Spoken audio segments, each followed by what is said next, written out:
오늘의 말씀은 하박국 3장 2절에 있는 말씀 중에서 주제를 택했습니다. 한번 찾아보실까요?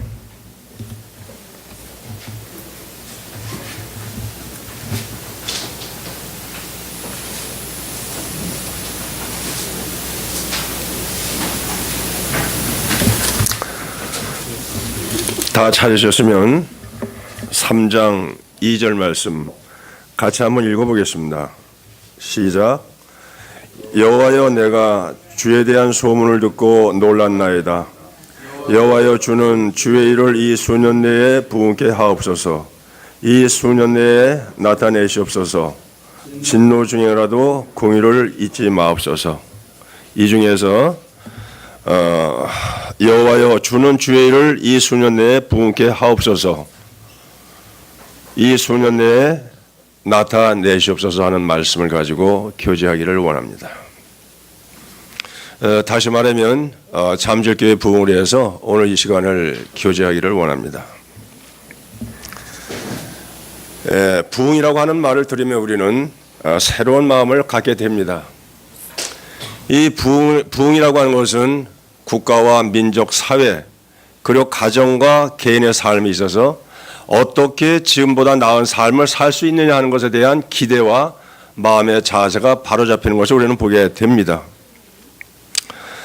교회 부흥이라고 하는 것은 결국은 그리스도 개인과 그 다음에 이 그리스도인이 이루고 있는 그러한 가정과 이 교회 세계가 한꺼번에 서로의 역할과 분담을 나눠 가질 때 교회 부흥은 있습니다. 우리 구약시대의 부흥을 우리가 보면은 첫 번째 히스기야 왕 당시에 있었던 부흥을 보게 됩니다. 역대하 29장 3절 이하를 보면은 히스기야 왕 당시에 어떻게 부흥이 일어났는가, 주님의 말씀이 부흥이 일어나는 것을 보게 되고요. 또 두 번째로는 왕하 23장에 보면은 요시야 왕 당시에 부흥이 어떻게 일어났는가 하는 것을 우리는 볼 수가 있습니다. 세 번째로는 예루살렘 성전 재건과 성벽 건축에 대한 에스라와 느헤미야 당시의 부흥을 우리는 보게 됩니다. 이것들은 전부 다 구약에 나타난 그런 일들이지만은 신약에 있어서는 이 부흥이라는 말이 거의 없습니다. 왜냐하면 우리 그리스도인들이 하나님의 말씀을 좇아서 자기의 죄를 자복하고 하나님의 자녀가 된 그 이후에 교회가 세워졌기 때문에 우리 주님은 부흥이라는 말을 쓰지를 않으셨습니다. 그러나 우리들이 바라는 것은 이 교회가 주님 오실 때까지 계속해서 연결되어야 되는데 어떻게 하면 교회가 그때까지 존속할 것인가 하는 것에 대해서 말씀을 여러 군데 하고 계십니다. 오늘은 우리가 개인 성도는 어떠한 자인가, 그러면 우리는 어떻게 우리의 자세를 바꿔야 되는가 하는 것에서 시작을 해서 이 그리스도인이 있는 가정은 어떻게 되는가, 그 가정의 존귀함은 어디에 있는가, 그 말씀들을 찾아보고 그리고 그 말씀들을 통해서 그러면 이 교회라고 하는 것은 어떠한 존재인가, 또 교회는 어떻게 인도되어야 하는가에 대해서 교제하기를 원합니다.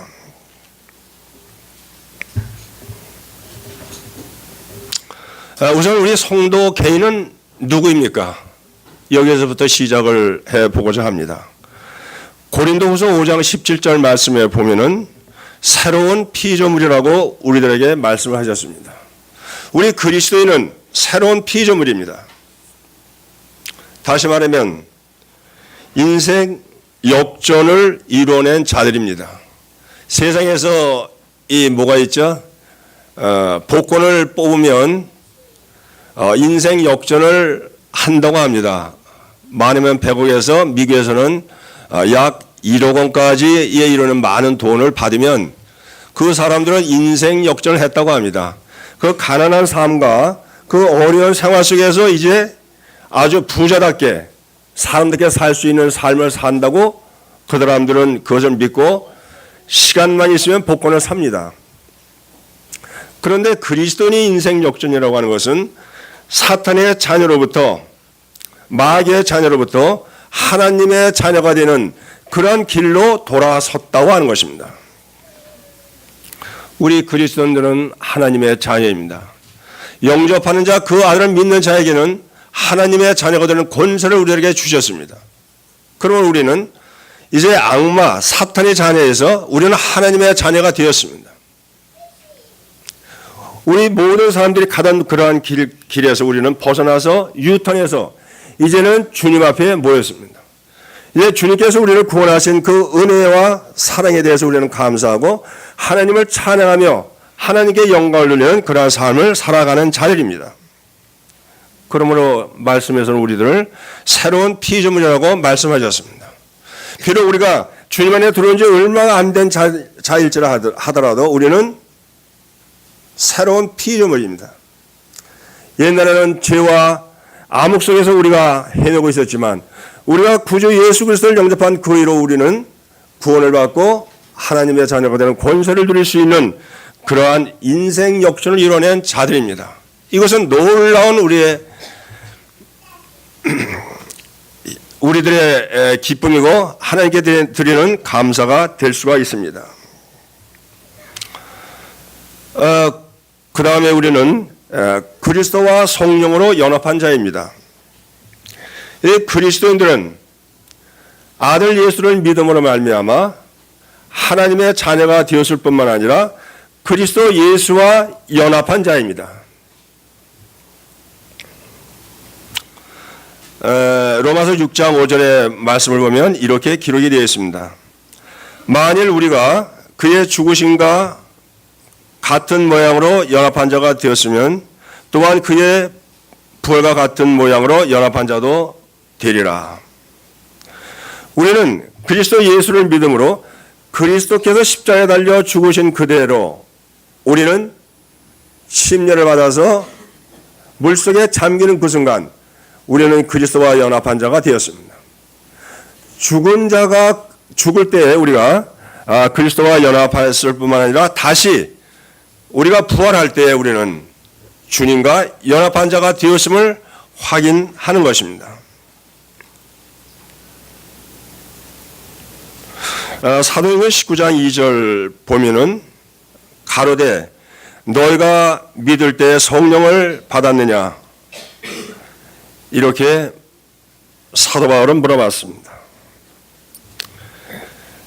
이것을 들은 사람들은 우리는 성령이 있음도 듣지 못했다 이렇게 얘기를 합니다. 성령께서 이 땅에 내려오신 그 이후로 믿는 자들에게 성령이 임재하시고 성령으로 우리를 인치십니다.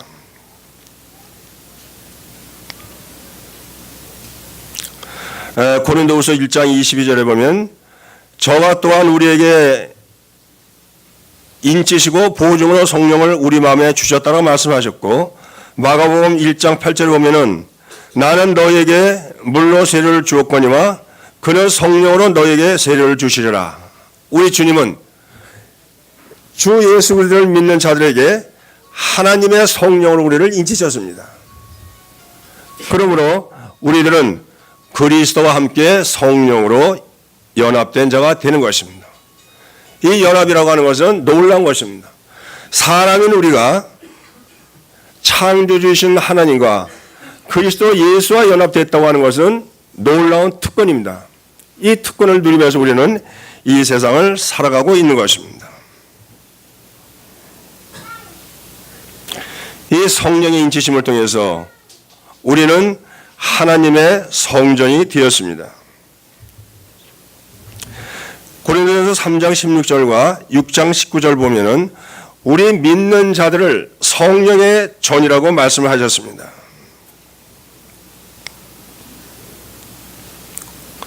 또한 성령으로 인치심을 받은 자라고 말씀을 하셨는데 고린도전서 3장 16절에 이렇게 말씀하십니다. 뭐라고 말씀하셨나요?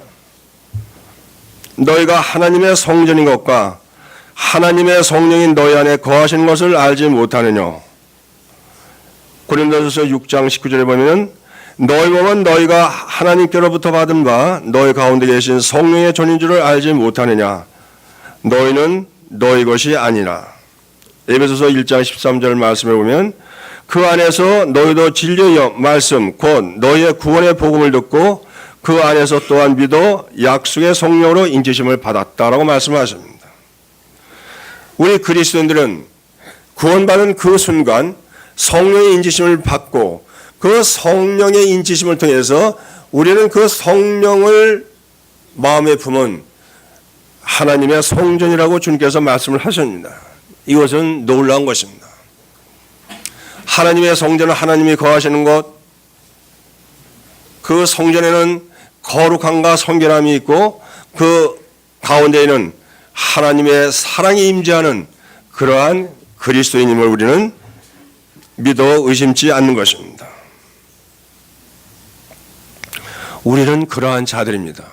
세상 사람들 보기에는 다 똑같은 사람이지만 우리가 하나님이 보시기에는 성전으로서 우리는 이 세상을 살아가는 것입니다.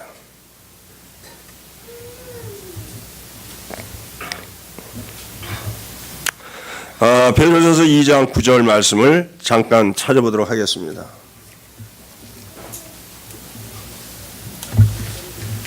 베드로전서 2장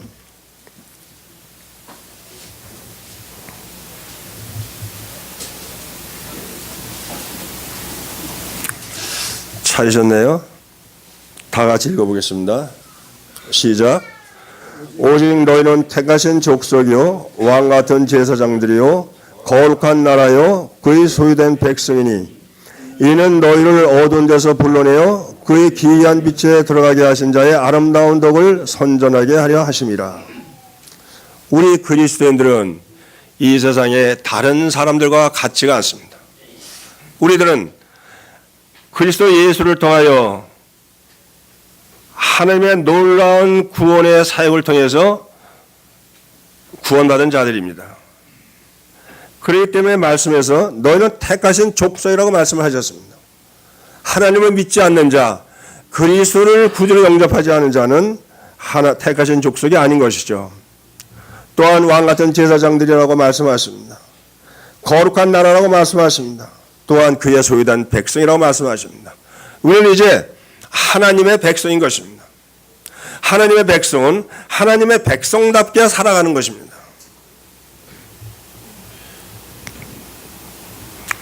왕 같은 제사장처럼 살아가는 것입니다.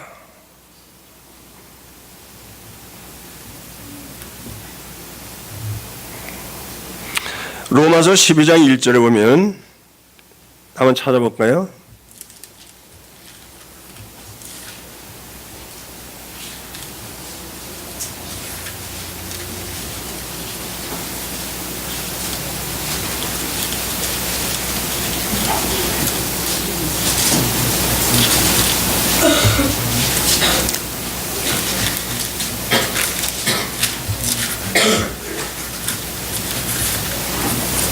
자, 다 찾으셨으면 같이 읽겠습니다. 시작.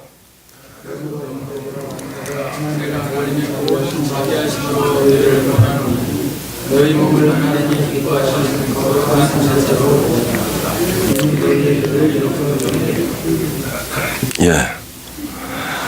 우리들은 하나님께서 거룩한 산제사로 드리도록 주님 앞에 택하심을 받은 자들입니다. 우리 주님은 우리들에게 모든 자비하심을 통해서 우리들에게 권합니다.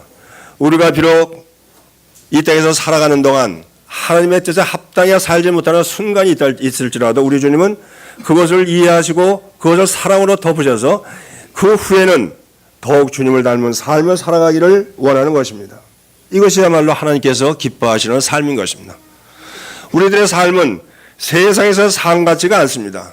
세상에서 살아가는 사람들의 소망은 어디에 있습니까? 그들은 명예를 얻기 위한 것이고 그들은 재물을 얻기 위한 것입니다. 그러나 우리 그리스도인들은 하나님의 성전으로서 성령을 모시고 사는 그리스도인들은 하나님께 영광을 돌리는 그러한 삶을 살게 되는 것입니다. 이것이 우리 그리스도인들이 주님께 드리는 영적인 예배인 것입니다. 우리 그리스도인들 개개인이 주님 안에서 확실하게 자기를 어떠한 자인 걸 알고 주님을 섬기면 우리 주님은 영광을 받습니다. 이러한 그리스도인들이 교회에 모일 때 우리 주님은 교회를 통해서 영광을 받습니다.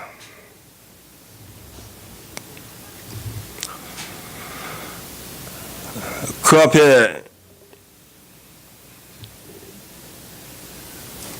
베드로전서 2장 2절의 말씀에 우리 주님은 이렇게 말씀을 하십니다. 신령한 젖을 사모하라. 신령한 젖을 사모하라고 하는 것은 신령한 말씀을 사모하라고 하는 것입니다. 어린아이가 태어나서 건강하게 자랄 수 있는 것은 어머니의 그 젖을 통해서 자라는 것입니다. 이 세상의 포유 동물들은 모두가 자기 어머니의 젖을 먹습니다. 어머니가 건강하면 건강한 젖을 먹습니다. 어머니가 건강치 못하면 건강하지 못한 젖을 먹습니다.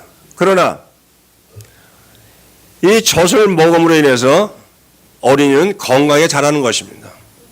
비록 어머니가 건강하지 못할지라도 그 젖을 먹음으로 인해서 성장하고 자라고 그러므로 어른이 되는 것입니다. 우리 그리스도인이 이 땅에 태어나서 성장하지 않으면 우리 주님은 좋아하지 않으실 것입니다. 그리스도인의 성장이라고 하는 것은 무엇입니까? 그것은 그리스도인이 하나님의 말씀을 잘 읽고 그리고 그 말씀에 따라서 순종하며 살아가는 삶을 우리 주님은 기뻐하시는 것입니다. 우리가 주님의 뜻에 합당하여 살아간다고 하는 것은 주님의 말씀을 잘 읽고 순종하는 것입니다. 순종이 제사보다 더 낫다고 주님께서 말씀하시는데 우리는 이 개인적인 생각과 이런 모든 것들을 주님의 자녀가 된 이후에는 버려야 되는 것입니다. 우리가 주님을 믿기 전까지 가졌던 생각들, 그것들은 주님 안에서 보면 여러 가지 잘못으로 나타나고 있습니다. 구원받은 그 위에도 우리가 계속해서 그 길을 간다고 하면 우리 주님은 기뻐하지 않으실 것입니다.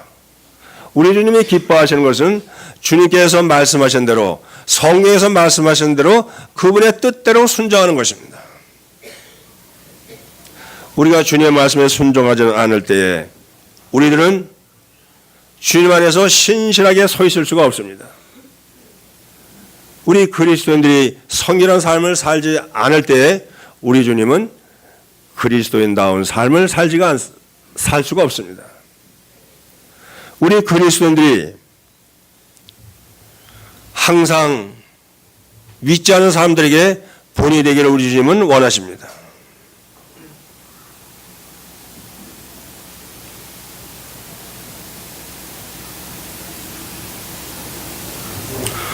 우리 주님은 로마서 12장 2절에 이렇게 말씀하십니다. 우리가 잘 아는 말씀이지 한번 찾아보겠습니다. 로마서 12장 2절.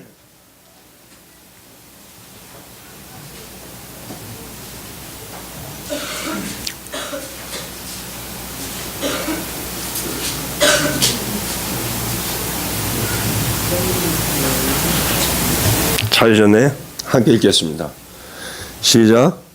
너희는 이 세대를 본받지 말고 오직 마음을 새롭게 함으로 변화를 받아 하나님의 선하시고 기뻐하시고 온전하신 것이 무엇인지 분별하도록 하라. 우리 주님은 우리가 하나님의 뜻을 온전하게 잘 분별하도록 원하십니다. 하나님의 뜻을 잘 분별할 때만이 우리는 하나님의 뜻에 따라 살아가는 자가 되는 것입니다. 하나님의 뜻에 따라 살아간다고 하는 것은 우리가 하나님의 말씀대로 살아간다고 하는 것입니다. 비록 오늘의 삶 속에서 내가 그대로 살지 못했다면 지금 이 순간 우리는 다시 주님을 향해서 우리의 마음을 드리고 그리고 하나님의 뜻이 무엇인지를 우리는 분별하며 살아가는 것이 되는 것입니다. 세상에서 살아갈 때도 부모에게 효도하는 것은 무엇입니까? 그것은 부모의 말씀에 잘 순종하는 것입니다. 부모가 이렇게 하라고 하면 네 하고 따라하는 것입니다. 그런 가정에 평화가 있는 것이죠. 우리 그리스도인들도 하나님의 뜻에 온전히 따라갈 때 우리들은 하나님을 기쁘게 할 뿐만 아니라 내 삶 자체가 성령을 모신 그리스도인의 삶을 살아갈 수가 있다고 하는 것입니다. 따라서 우리 그리스도인들은 삶의 우선을 제일 먼저 생각해야 됩니다. 나는 하나님의 자녀이다. 하나님의 자녀는 아버지인 하나님의 뜻에 따라서 살아가는 것입니다. 이것이 제일 먼저 우리 삶의 목표가 되어야 되는 것입니다. 내가 돈을 벌고 공부를 열심히 하고 출세를 한다 할지라도 이것이 아버지 하나님께서 얼마나 기뻐하시는 건가? 이 삶을 통하여 우리는 주님께 얼마나 영광을 돌리는 것인가 하는 것입니다. 세상 사람들은 출세를 하면 그때부터 범죄하기 시작합니다. 권력을 잡으면 그 권력을 이용해서 재물을 탐내고 나쁜 짓을 합니다. 그렇잖아요. 재물을 많이 모은 사람은 그 재물을 이용해서 권력을 잡으려고 합니다. 그래서 세상에 일어나는 여러 가지 악들을 보면 이 두 가지가 가장 큰 죄악이 되는 것입니다. 그러나 그리스도인들은 우리 아버지의 뜻을 따라 아버지의 뜻대로 살아가는 자들입니다. 내가 출세를 해도 내가 재물을 벌어도 이것은 아버지의 영광을 위하여 쓰이는 것입니다. 또 그 과정에 있어서 합당하게 주님께서 원하시는 그러한 방법대로 우리는 재물을 모으고 출세를 해야 되는 것입니다. 이 세상에서 우리가 출세를 못하고 재물을 못 얻는다 할지라도 내 마음속에 아버지의 뜻대로 최선을 다해서 그러한 일을 행한다고 하면 우리 주님은 우리들에게 기쁨을 주시고 영광을 받으시는 것입니다.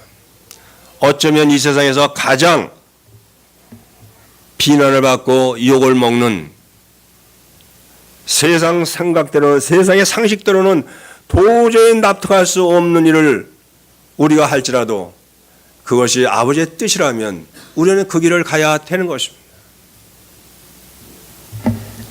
여기에서부터 우리 그리스도인들의 삶은 시작이 되어야 되고 끝까지 주님께서 이 땅에 오실 때까지 우리는 그 일을 견지해 나가야 되는 것입니다.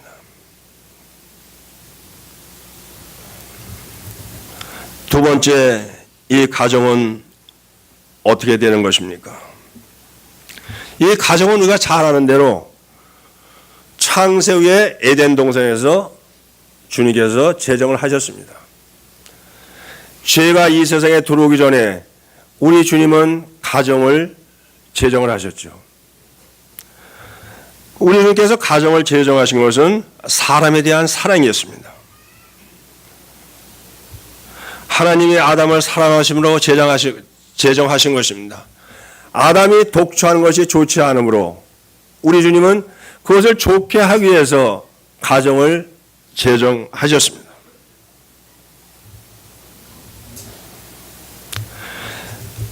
그 가정을 제정하신 주님의 방법은 무엇입니까? 우리가 창세기 2장 21절부터 22절 말씀을 통해서 보면 아담을 깊이 잠들게 하사 아담의 갈비뼈를 취하고 살로 대신 채웠다고 말씀을 하십니다. 다시 말하면 아담을 돕는 배필을 만들기 위해서 아담을 깊이 잠들게 하셨습니다. 하나님의 능력이죠. 그래서 갈비뼈를 취해서 그것에 살을 채워서 아름다운 여인인 하와를 주님께서 만드셨습니다. 그 방법을 통해서 우리 주님은 여자는 남편을 사랑하고 머리로 섬기는 그러한 가정을 제정을 하셨습니다.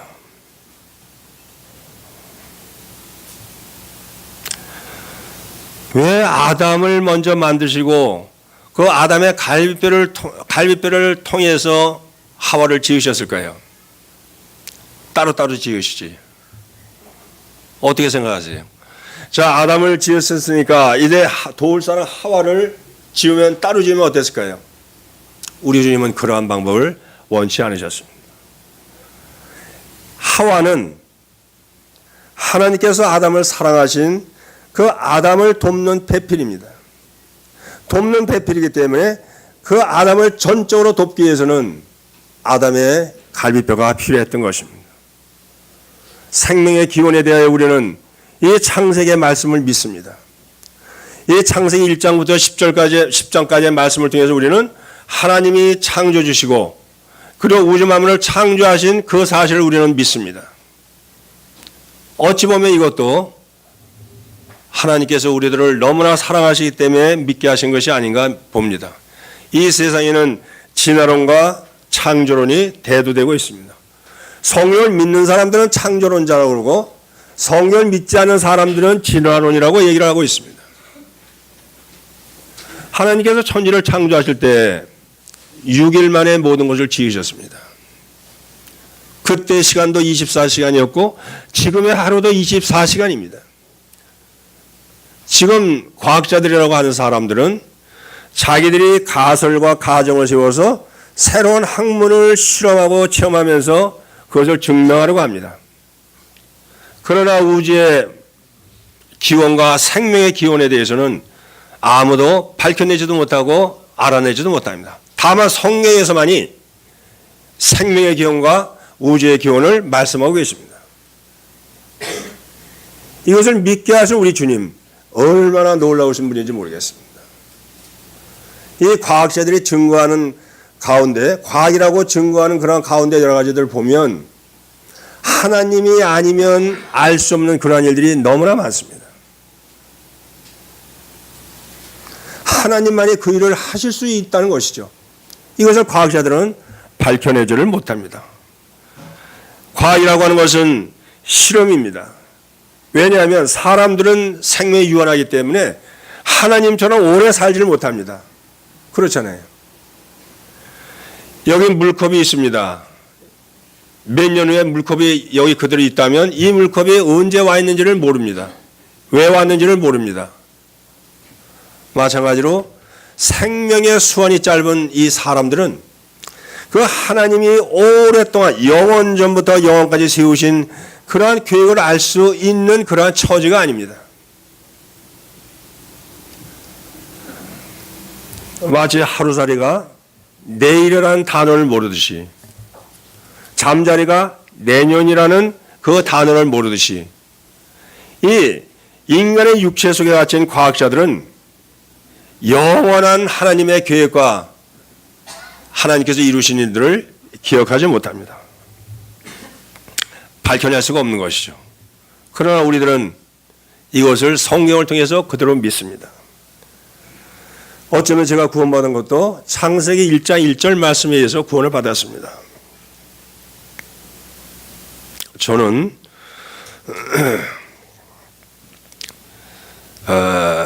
하나님을 믿는 것보다 신을 믿는다고 하면 이 세상에서 왕초신을 믿어야 되겠다 했어요. 신 중에서 제일 큰 신. 왜냐하면 우리가 사회를 살아가면서 여러 가지 계층들이 많이 있잖아요. 그리고 여러 가지 계층에 따라서 높은 사람과 낮은 사람이 있습니다. 근데 저는 그 중에 가장 높은 신을 믿고 싶었지 그 가장 말단에 있는 신을 믿고 싶지 않았어요. 왜? 신을 믿으면 왕초신을 믿어야 왕천으로서 할 수 있거든요. 그래서 저는 계속해서 그런 생각을 갖고 있다가 교제를 통해서 태초에 하나님이 천지를 창조하시니라고 하는 그 말씀을 통해서 하나님이 계시구나. 그분은 틀림없이 왕초신이구나 하는 확신을 얻었습니다.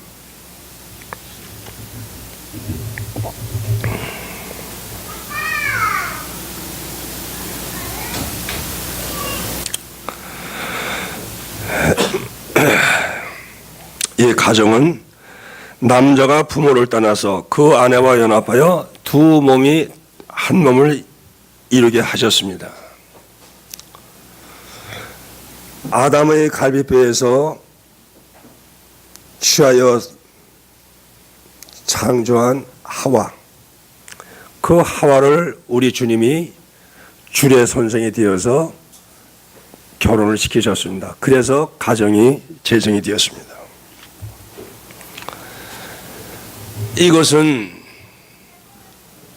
사랑의 결정체입니다. 하와를 사랑했던 아담, 또 아담을 존경하고 도와줘야 될 하와, 그 둘이 한테 모임으로써 온전한 사랑의 결정체가 된 것입니다.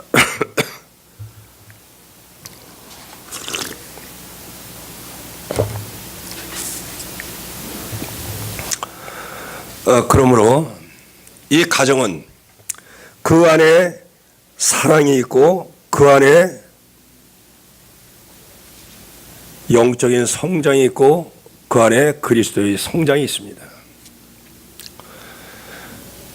그리스도인이 되기 전에 머문 곳이 가정입니다. 가정에 부모가 계시고 자녀가 있습니다. 이 가정 구성 중에 한 사람이 어느 날 말씀을 듣고 구원을 받습니다. 이 구원받은 사람은 그 가정에 속해 있기 때문에 그 가정에서 하나님의 모든 모양을 나타냅니다. 그래서 그 구원받은 한 사람을 통해서 그 모든 가정이, 그 가정의 식구들이 구원을 받게 됩니다. 아내가 먼저 구원을 받으면 남편이 구원을 받고, 부모가 구원을 받으면 자녀들이 구원을 받습니다. 다시 말하면 이 가정이라고 하는 것은 제일 좋은 전도의 장소인 것입니다. 이 가정이 없으면 하나님께서 구원하실 구원의 계획이 다른 방향으로 흘러갔을지도 모릅니다.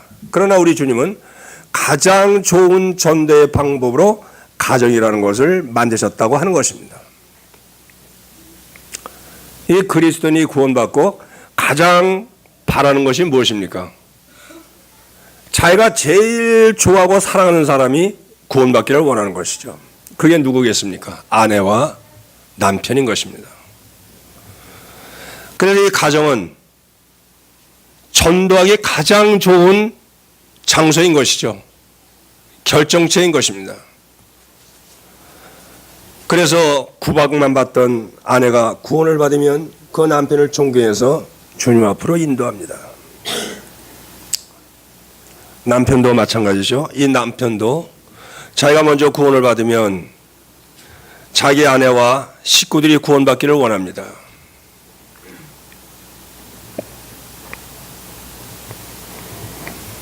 그래서 이 가정은 구원받은 그리스도인이 한 명이 나타나면 거의 모든 가족이 다 구원을 받습니다.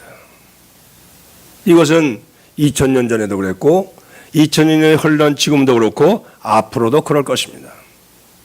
그래서 가정은 대단히 소중한 것입니다. 지금은 이혼일이 너무 많고 그 가정이 깨어져서 어려움을 겪는 사람들이 많습니다. 이것이 사탄이 원하는 것입니다. 가정이 깨어지기를. 그러나 우리 주님은 남편이 아내 사랑하기를, 또 아내가 남편 사랑하기를 자기 몸같이 하라고 말씀하시면서 이 가정이 계속해서 유지되기를 원하십니다. 그래야만 하나님의 복음의 사역은 계속해서 번져나갈 수가 있습니다. 사도행전 16장 31절 말씀을 보겠습니다. 가로되 주 예수를 믿으라. 그리하면 너와 네 집이 구원을 얻으리라. 주님께서 이 말씀을 왜 하셨을까요? 주 예수를 믿으라. 그리하면 너와 네 집이 구원을 얻으리라. 전도의 제일 첫 단계는 가정인 것입니다. 우리 성도님들 가정에도 여러 가지 어려움이 있을 줄 압니다. 그리고 오랫동안 모임생활을 하지만 아직도 가족들이 주님 앞에 돌아오지 못한 그러한 자녀들이 있음을 우리는 보게 되는 것이죠. 그러나 우리 주님은 그러한 가운데서도 그 가정을 통하여 식구들이 구원받기를 원하십니다. 이것은 하나님의 약속입니다. 가정에서 그 구원의 기도가 끊이지 않는 한 우리 주님은 이 말씀의 약속을 어기시지 않을 것입니다. 그러므로 이 가정은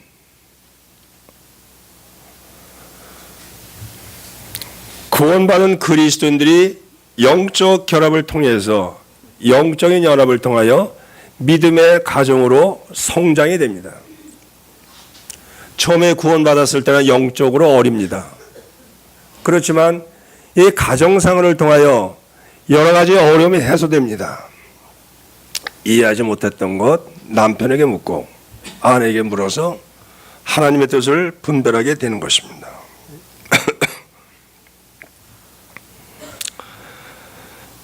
여기서 가장 중요한 것은 그 식구 중에서 자기가 자기의 역할을 잘 하고 있느냐고 하는 것입니다.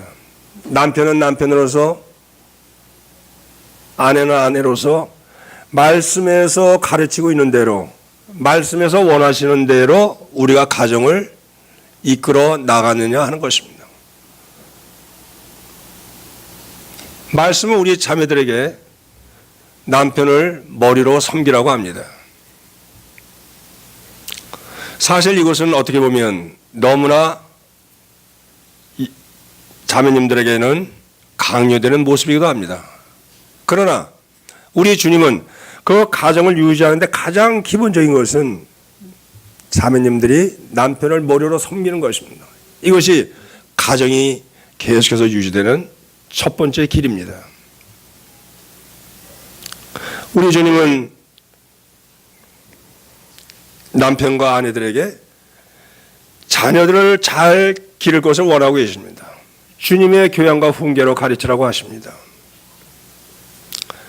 저도 부모의 생활을 했지만 참 자녀들에게 주님의 교양과 훈계로 얼마만큼 가르쳤는가 생각해 보면 저 자신이 너무나 부족하고 그렇게 하지 못했던 자임을 고백을 드립니다. 부부로서의 역할, 부모로서의 역할, 그 다음에 자녀들은 부모를 공경하라고 했습니다. 이것이 가정에서 잘 이루어질 때에 그 가정은 주님 안에서 축복을 받는 가정이 되는 것입니다.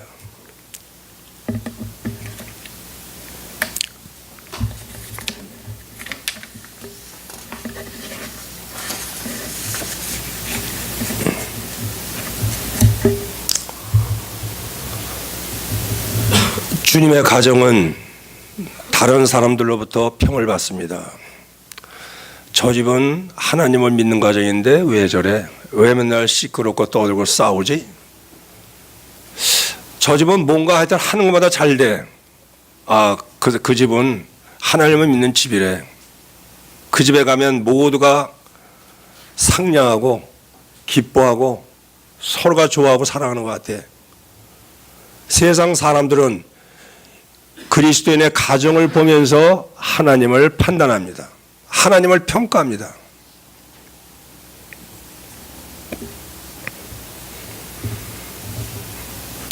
그러므로 가정은 두 부부가 주님 안에서 영적으로 결합된 상태에서 그리스도와 함께 그 모습을 이어가고 있는 것을 우리는 보게 되는 것입니다.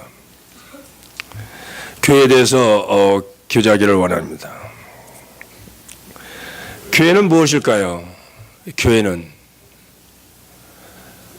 거룩하심을 입은 성도들이 모인 곳, 이렇게 말씀하시잖아요. 다시 말하면 교회라고 하는 것은 성도들의 연합입니다. 하나님께서 교회를 피로 사신 교회라고 말씀하셨습니다.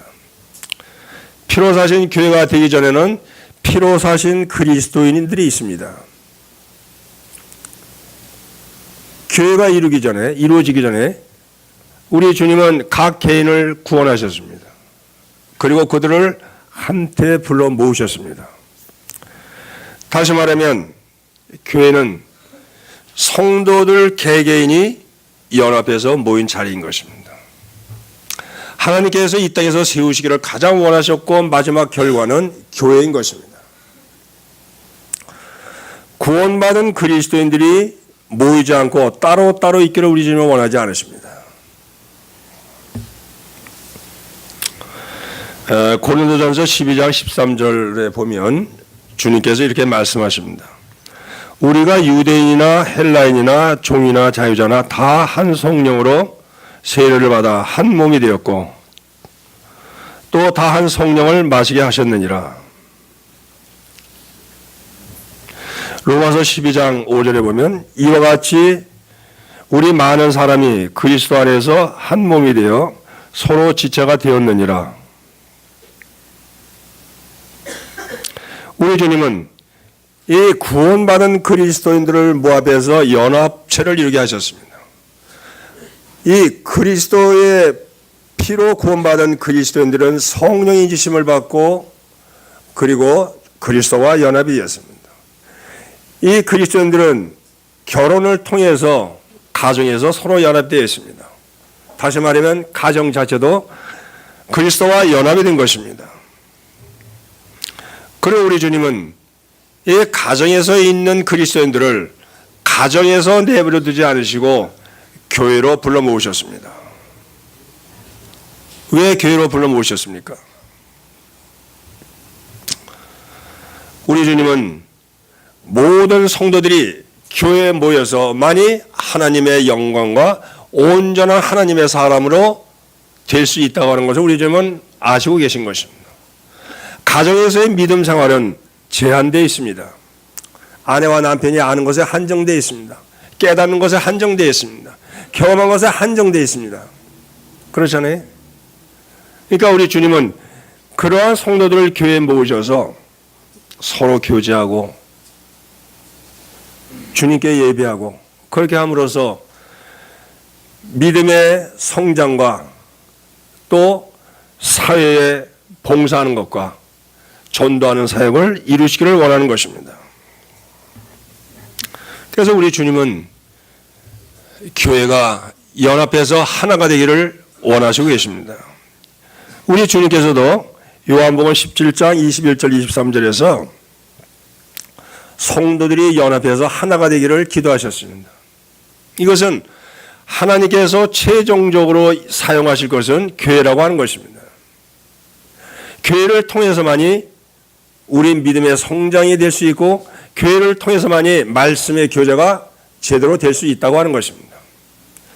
분별이 나는 성도 형제님들이 모여서 그 분별을 주님의 분별로 맞추고 하나님의 뜻을 분별하는 데 있어서 각각 다르지만 가장 좋은 하나님의 뜻이 무엇인지를 기도하고 분별하는 데 힘을 쓰고 그렇게 해서 하나님의 뜻을 이루어 나가는 것입니다.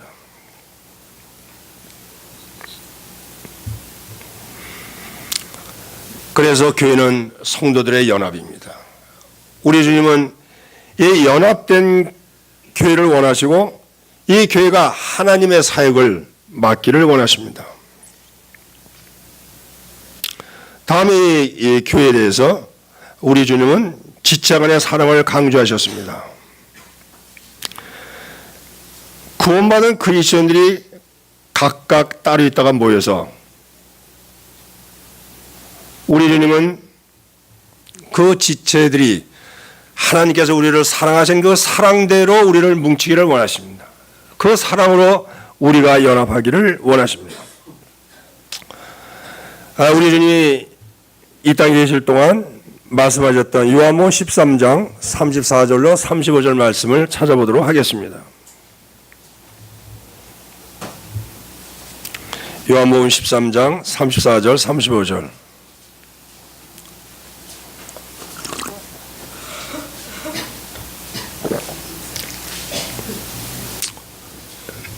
네, 다 찾으셨으면 함께 읽어보겠습니다.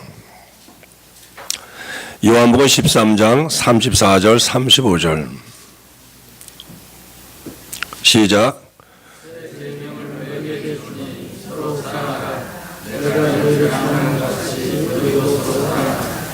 너희가 서로 사랑하면 비로소 모든 하나님이 너희 자녀인 줄 알리라.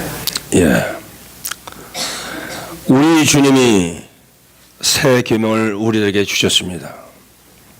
그것은 서로 사랑하는 것이라고 하는 것입니다. 그런데 그 사랑은 우리 사람으로서의 사랑이 아니라 하나님께서 우리를 사랑한 것과 같이 사랑하라고 하는 것입니다.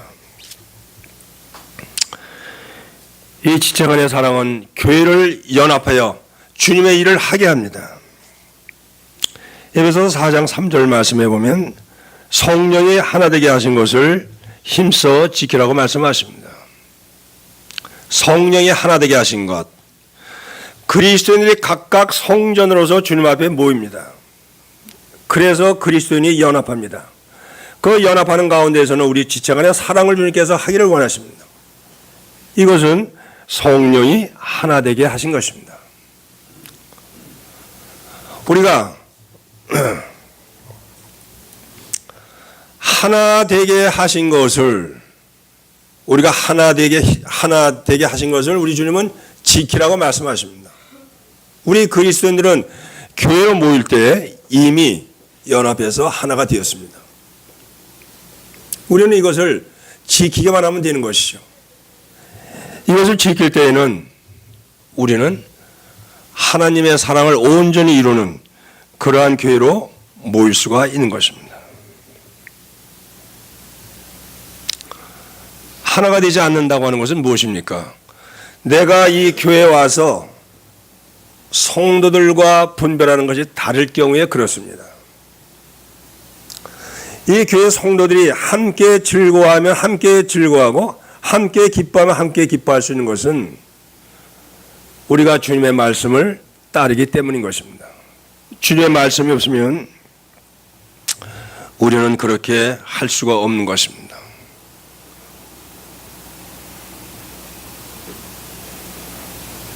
교회에 열심히 출석해야 되는 이유가 뭐죠? 그것은 하나가 되는데 힘쓰는 것입니다. 이번 주일 나왔다가 다음 주일 날 안 나오면 어떻습니까? 계속해서 안 나오면 어떻습니까? 바로 치명적으로 하나님의 사람으로서의 손상을 받게 되는 것입니다.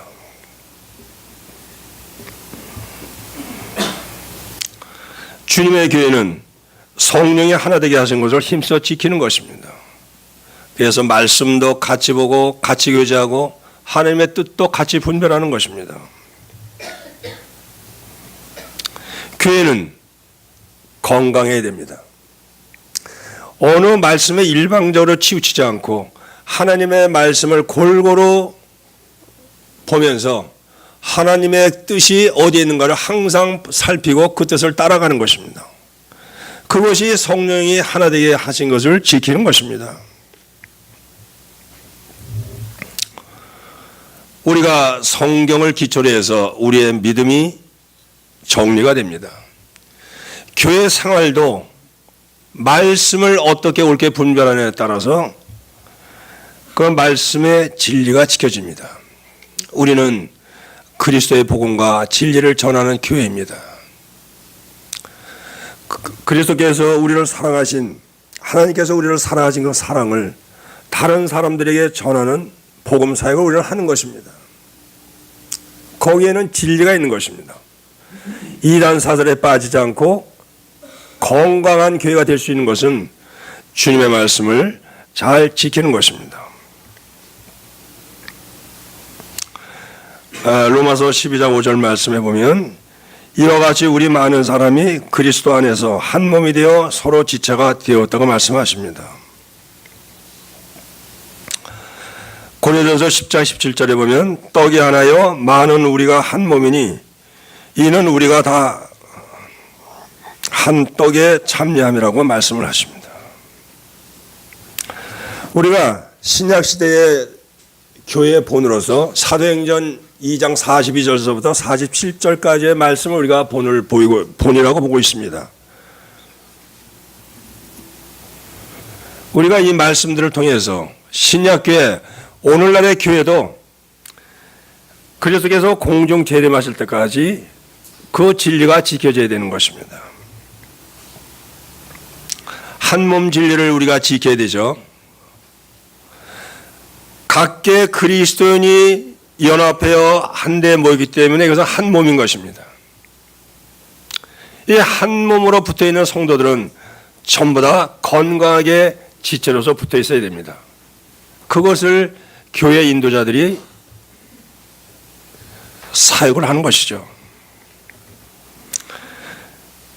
그래서 사도행전 2장에 있는 말씀대로 그러한 교회가 대개로 우리 주님은 원하시고 계십니다. 건강한 교회는 지도력이 올바르게 세워진 그러한 교회입니다. 말씀의 분부대로 교회를 인도하는 장로들이 성도들을 인도하고 그 장로들은 주님의 말씀에 따라서 인도됨으로 온 교회가 하나가 되어서 주님의 일을 하는 것입니다. 교회에서 하는 모든 일들은 말씀대로 이루어지고 있는가? 이것에 우리는 초점을 맞춰야 되는 것입니다. 세상 것을 본받는다든가 주님께서 원하지 않는 일들을 교회에서 하고 있다든가 이런 것은 우리가 철저히 배격을 해야 되는 것이죠. 하나님의 말씀은 체계적으로 반복적으로 가르쳐지고 있는가? 우리 사람들은 망각의 세계에 살고 있습니다. 그렇기 때문에 주님의 말씀이 계속해서 반복적으로 가르쳐야 되고 그것에 따라서 우리는 순종을 해 가는 것입니다. 교회 성도들이 어떻게 교회 생활을 하고 있는가? 교회에서 계획한 모든 일들에 열성적으로 함께 참여해서 활동하고 있는가? 또 교회가 정해진 그러한 일들에 대해서 헌신적으로 일하고 있는가? 이러한 것들이 주님 안에서 평가가 되어야 되는 것입니다. 우리 잠실교회는 이제 시대적으로 말하면 제3시대에 들어섰습니다. 삼성동에 있을 때 초기 시대라고 한다면 그때 여러 가지 부흥과 어려움이 있었죠. 잠실동에 있을 때 또 우리는 여러 가지 어려움을 겪었습니다. 거기를 탈피해서 이제 이곳으로 이사를 했습니다. 이제 제3시대에서 우리 주님은 교회가 다시 한번 부흥하기를 원하시고 계십니다. 제일 먼저는 우리 그리스도인 개개인이 주님 앞에 온전하게 서 있는가? 이것이 부흥의 제일 첫 조건입니다. 두 번째 조건은 내 가정이 주님 안에서 온전하게 유지되고 있는가? 그것이 확실하게 됐을 때 교회는 부흥하게 되는 것입니다. 교회 부흥은 어떠한 조직이나 어떠한 일에 있는 것이 아닙니다. 말씀이 흥왕하면 영적인 부흥이 일어나고 영적인 부흥이 일어나면 교회는 자동적으로 부흥하게 되는 것입니다.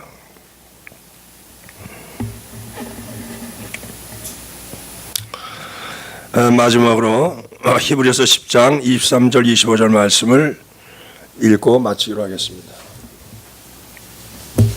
히브리서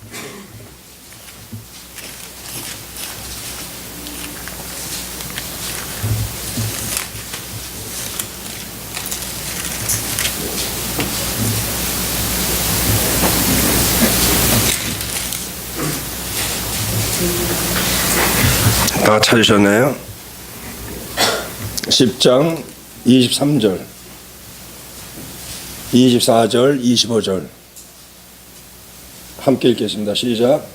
또 약속하신 이는 믿으시니 우리가 나는 우리의 마음을 인정하고 제자들과 서로 돌아와 하나님과 하나님을 존경하며 우리를 대하는 권사들의 대통령과 말고 오직 말하고 나리가 예. 모이지 않으면 모이기를 패하는 습관이 됩니다. 모이지 않으면 주님의 교회는 이루어지지 않습니다. 그러면 우리는 모이기를 패하는 어떤 사람들의 습관과 같이 하지 말고 오직 권하여 그날이 가까움을 볼수록 더욱 그렇게 해야 됩니다. 말씀을 마치겠습니다.